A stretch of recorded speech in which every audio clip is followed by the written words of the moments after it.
Doc, bienvenido a la nueva normalidad.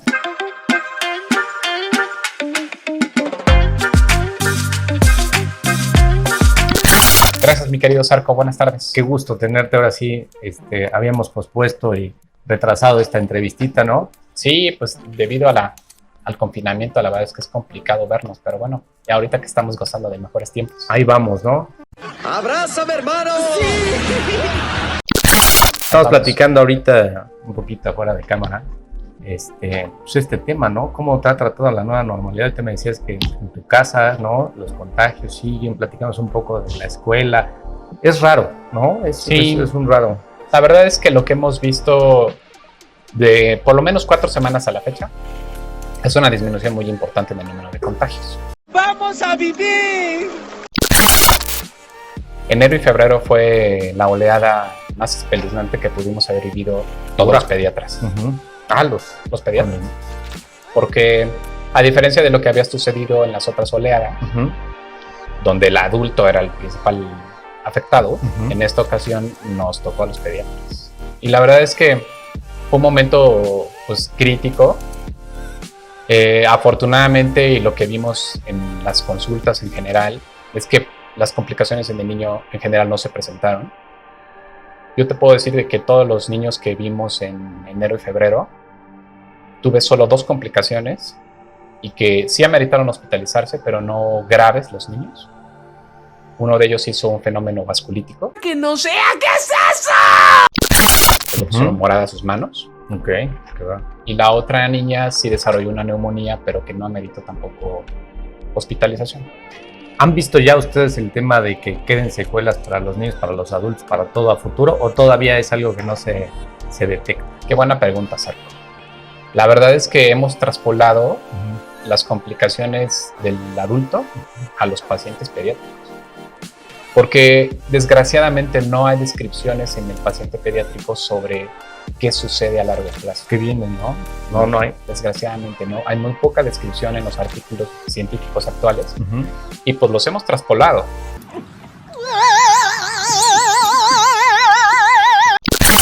Desafortunadamente hay cosas que se presentan en el niño, como el síndrome inflamatorio multisistémico pediátrico, que eso sí se describió hace ya pues, prácticamente 2 años de cuando arrancamos la pandemia, que es un nuevo síndrome descrito exclusivamente con los pacientes con coronavirus, y que se parece mucho a una enfermedad que ya habíamos platicado alguna vez, que es la enfermedad de Kawasaki.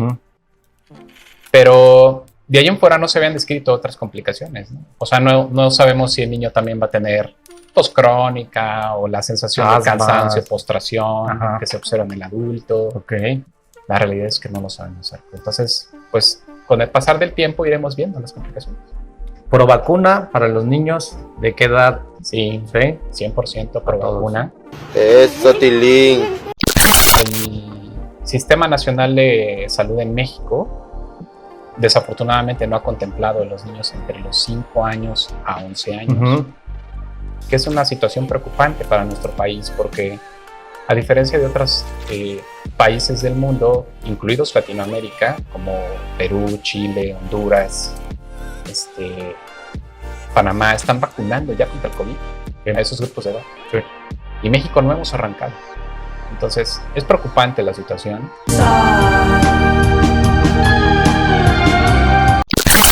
Ya hay intentos para tratar de vacunar a nuestra población pediátrica.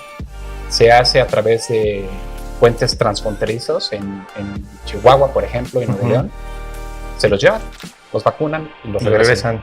O acá, como hacen algunos políticos, el tema de los amparos, ¿no? Y que haces todo un proceso para que te los puedan vacunar, porque... Pero es un verdadero tema, porque eso frena la vacunación. Y entonces, mucha gente pues, no tiene acceso a un abogado, ¿no? No puede pagar un abogado, entonces no van a tener acceso a esas posibilidades de poder vacunar a sus hijos. Claro. Oye, Doc, el regreso a clases. Mira, decíamos, o sea, te quiero hacer una pregunta muy específica. Muchos del tema, aparte de... no exactamente todo el regreso a clases de lo que viene, sino de lo que sufrieron los niños. Yo creo que lo has de haber visto. En el tema, acabamos de pasar el mes de la obesidad. ¿Cómo aumentaron? ¿qué? Preocupante. Preocupante. Temas de ansiedad, temas de los niños dispersos. O sea, yo creo que hasta has visto muchas. Sí, fíjate que ha sido todo un tema. Tengo miedo. La verdad es que muchos de los pacientes que estuvieron confinados por periodos muy largos de tiempo, hemos visto más afectaciones neurológicas en su autoestima, en la capacidad de socializar, retrasos en el lenguaje. Digo, normalmente es un tema de los pediatras. Sí. O sea, normalmente muchas veces la mamá va porque el niño parece que no habla, ¿no? Ok. Pero si tú me preguntas ahora cómo lo vemos a comparación de hace algunos años y junto con la oleada de los casos COVID, es tremenda la situación, ¿no? O sea, Porque si cada hay vez lo vemos más. Ok. Sí hay un retraso. Entonces, las escuelas no son un foco rojo. O sea, la realidad es que no se han considerado un foco rojo en ninguna parte del mundo. México no ha sido la excepción. Nos ha ido bien en general. En estos meses de enero y febrero, por ejemplo, si yo vi 2 niños contagiados en las escuelas, fueron muchos. Ok. El común denominador de todo, te lo comentaba, se contagiaron en la casa. Porque la familia bajó la guardia. Y pensaría uno que es en la escuela, ¿no? O sea, que Y pensarías que es en la escuela, pero no. El 98% de los niños se contagian en su casa, con un familiar cercano. Mamá, papá, hermanos, tíos, etc. Ese fue el común denominador. O sea, hoy en día, el regreso a clases, la actividad normal, el proceso, todo puede ser igual. ¿Crees que sea un tema de que nos venga, por ejemplo, un tema de oleada o de fechas? Por ejemplo, ahorita que estamos, o de épocas, que estamos en época de calor, y son cosas específicas para los niños. Ustedes tienen hasta mensajes específicos, ¿no? Sí, época de calor, a ver qué recomiendas, Doc, para esta época. ¿Crees que así pase? O sea, que... Yo creo que así va a suceder. Todavía es prematuro decirlo, porque no sabemos si llega una nueva variante muy agresiva y nos más provoca contagiosa, más fuerte. Exacto, y nos provoca un desastre, ¿no? ¡No, God!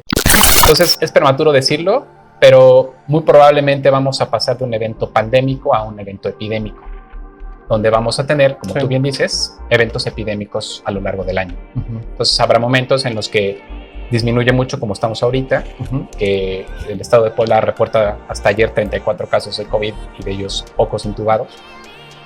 Y a lo mejor, no lo sé, en 2 o 3 meses empezamos a tener un repunte en los casos, ¿no? Que sí hay algunas estadísticas ahí preocupantes, porque sí hay ya reportes que en algunas partes del país empieza a haber un repunte de los casos COVID. Y ojalá no nos pase como en Asia, ¿no? Que están otra vez confinados. Sí, que es lo que está pasando, ¿no? En comparación de México. Esperemos que no. Esperemos que no. Así es. Doc, cambiando un poquito de tema. ¿Cuáles son las 3 cosas, por ejemplo, para las mamás primerizas, por el tema, que siempre te preguntan cuando llegan? O sea, ¿qué dices? Ok, que es como el básico de, ¿no? Lo que más nos preguntan. Sí.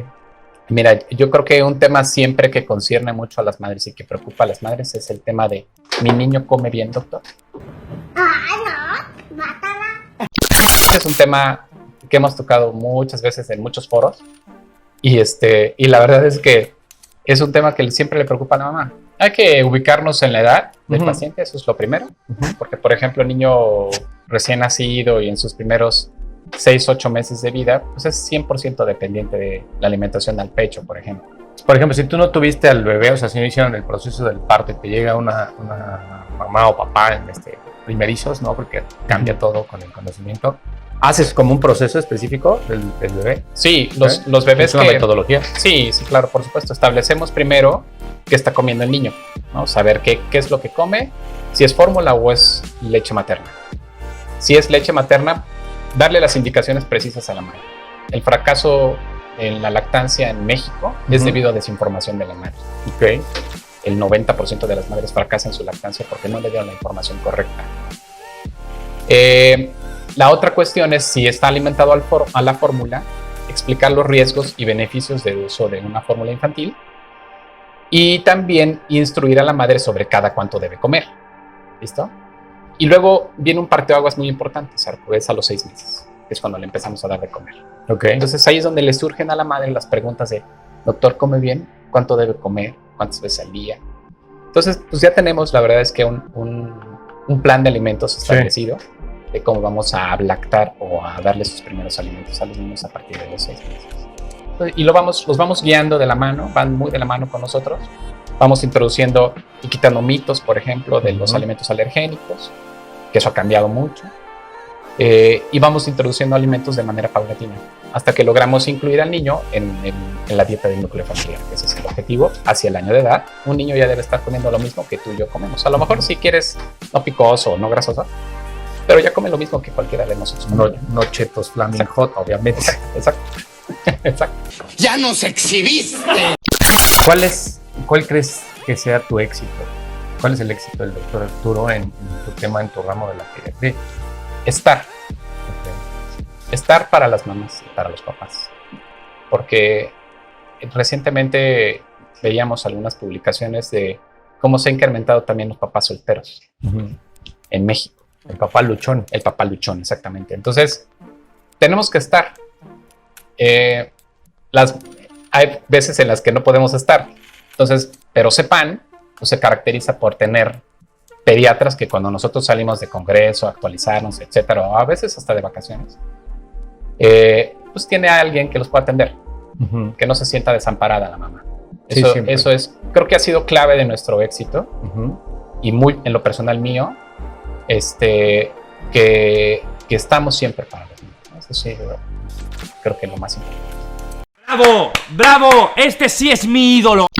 ¿Cuál ha sido, les pregunto que siempre, que el gran ganador de esta pandemia fueron las tecnologías, ¿no? Las nuevas tecnologías o tecnologías que estaban y vienen nuevas, ¿no? Entonces, ¿cuál ha sido tu reinvención o tu utilidad con estas herramientas? ¿Es mayor, es más esclavizante? ¿Estás haciendo una metodología nueva? Lo vivimos ahora con esta oleada. Las consultas de los niños COVID casi todas fueron por videollamada. Poco niño vimos en consulta presencial, salvo algunas excepciones, ¿no? De niños que estuvieron un poco más delicados, pues habría que revisarlos ya con todo el equipo de protección personal para evitarnos contagiar. Pero sí, la verdad es que las herramientas digitales nos han venido a echar de mano la atención de los pacientes, porque pues desgraciadamente vivíamos todavía con el temor de contagiarnos y morir, ¿no? Que ese es el principal problema. Pero bueno, pues actualmente gracias a la vacunación y lo que estamos viendo en México es que cada vez hay menos riesgo de morir y estamos como cada vez más abiertos a verlos de manera presencial. Pero sí, las herramientas digitales son excelentes actualmente. Tú personalmente, ¿cuál te volviste adicto? ¿Qué utilizas más? ¿Qué te gusta más? O dices, como muchos que han venido a entrevistas, dices, no, ya sigo negado y no me interesa. O sea, es más dependiendo de lo que necesita la mamá. Okay. O sea, si la mamá te dice, doctor, pues por WhatsApp. Entonces, la verdad es que muchas de las consultas las hacemos por videollamada en WhatsApp, ¿no? Entonces, así nos fuimos ajustando. Okay. Muy pocos papás utilizan otras plataformas, pero hubo una mamá, por ejemplo, que utilizamos Facebook, un Facebook Live, y entre ella y yo, y WhatsApp, ¿no? La mayor parte de los papás fueron por WhatsApp. Y las conferencias y las capacitaciones igual, ¿no? Sí, igual. Hay algunas otras plataformas que utilizamos con algunos laboratorios, por ejemplo, que nos hacen invitaciones, pero son plataformas del mismo laboratorio. En realidad son muy parecidas a lo que sucede con WhatsApp. Ok. Doc, muy interesante la charla. Producción me deja aquí unas preguntitas. Ya sabes cómo son estas nuevas generaciones, sí, me imagino. A ver, ¿por qué pediatra y no cirujano plástico? Claro. Yo creo que la convicción surge cuando estás haciendo tu internado como médico. Terminas la carrera, en los casos de la universidad donde yo estudié son 4 años de medicina general y luego ya brincas al internado. Y ahí es donde eliges, ahí es donde realmente te fogueas como médico, empiezas a entrar en contacto con muchos pacientes y es donde te orientas, ¿no? ¿Qué es lo que en realidad te gusta? Yo te lo puedo decir, mi primera rotación en el internado fue en el servicio de pediatría. Ahí me quedé casado con pediatría, ¿no? Entonces, ahí elegí pediatría. Yo nunca había pensado ser pediatra durante mi carrera, hasta que vas escogiendo en tus campos clínicos. ¡Ey, chupón! ¿Qué onda con ese tema? Mira, tiene pros y contras. Los contras, voy a hablar primero de los contras, es cuando el niño está con la dentición, provoca mala posición, separa los dientes, se van hacia adelante, puede provocar infecciones bucales, como infecciones por hongos, por la mala higiene del chupón. Se te cayó y se lo llevas a la boca tras el niño. Esas son las principales contras. Los pros, por ejemplo, lo usamos en el niño que tiene reflujo. El niño con mucho reflujo que a pesar de medicación no mejora del todo. El chupón es una herramienta útil. En algunos estudios en Estados Unidos se ha encontrado que el chupón disminuye el riesgo de muerte de cuna. Y es un consuelo para arrullarlos. Entonces esos son los pros. Vaya, no encuentro fallas en su lógica. Leche de fórmula. Pues mira, también los individualizamos los casos. Somos más pro lactancia. Sabemos que el alimento a nivel mundial, el mejor alimento para el niño es la lactancia materna. Claro. Las fórmulas infantiles tienen indicaciones también. Hay enfermedades de niño que contraindican la lactancia, como por ejemplo la galactosemia. Madres con VIH, por ejemplo, contraindican la lactancia, entonces tendremos que usar fórmula. Elegir la fórmula es individualizado. La verdad es que no tenemos una receta de cocina para decidir esta. ¿No? Todos los niños son individualizados porque hay niños que tienen a lo mejor más malestar o menos malestar que otros en las cuestiones gastrointestinales, pero hay que elegirlo bien. Entonces, no tenemos una receta de cocina. Todo lo que tiene que ver con el tema de esoterismo, las pulseras rojas, el collar de todas esas cosas. Hay millones. Sí, yo he visto muchas. Muchísimas, Arco. Y la verdad es que son cuestiones arraigadas a nuestro país. Uh-huh. Entonces ponle el listoncito rojo para que no le hagan mal de ojo, ¿no? O límpialo con un huevo porque ya le hicieron mal de ojo, ¿no? También eso aplica. Entonces, bueno, hay muchas. La verdad es que No, es un infinito. sí, podríamos hablar horas Sí. de las cuestiones esotéricas en México. Y la verdad es que, pues mira, mientras no pongan en riesgo la vida del niño, ni la salud integral del niño, la mamá lo puede limpiar si quiere con un huevo y ponerle el listón y no le va a pasar nada al niño. O sea, no nos vamos a pelear con las mamás, ¿no? Entonces, son cuestiones muy arraigadas que solamente hay que manejarlas. Hay que tener cuidado con algunas, con el famoso el uso de purgas o laxantes en el niño, que se utilizaban desde hace muchos años para tratar a las diarreas, que eso lo provoca que empeore la diarrea. Entonces, hay que tener cuidado, orientar a los padres, ¿no? Y explicarles muy bien que hay cosas que no hacen daño, pero hay cosas que sí hacen daño. ¿Dejaremos de usar el cubrebocas algún día, ¿no? O ya para...? Sí, vamos a regresar yo creo que a la normalidad al 100% en algún momento. Una vez que tengamos una herramienta más útil para atacar al coronavirus, nuestra vida cambiará nuevamente a la normalidad. Esperamos que la vacunación se extienda cada vez a más partes del mundo. Hay todavía países con cifras paupérrimas de verdad de vacunación, sí, en las que son muy preocupantes, ¿no? Porque ahí es donde surgen las variantes de riesgo. Pasó con Omicron en Sudáfrica, de ahí surge un país poco vacunado. Uh-huh. Y hay mutaciones genéticas, ¿no? Entonces, eso es inevitable. Lo hemos vivido con otros virus, con el virus de la influenza. Pero esperamos, sí, retornar a 100% a la normalidad. Hay que tomarlo con calma. No bajen la guardia, ¿no? Es muy importante. Hay una variante de interés en estos momentos. Es una subvariante de Omicron, que es todavía 5 veces más contagiosa que la variante original de Omicron y 15 veces más contagiosa que la variante original de cuando empezamos todo el tema. Entonces, no podemos bajar la guardia. Sí, hay que cuidarnos. Doc, me dio mucho gusto verte. Gracias, Arco. Que sea de utilidad ahí para la gente, ¿no? Sí, esperemos que toda la información les sirva al público en general. Y no se olviden de visitarnos, Dr. Arturo Zúñiga en CEPAN. Gracias. Chao.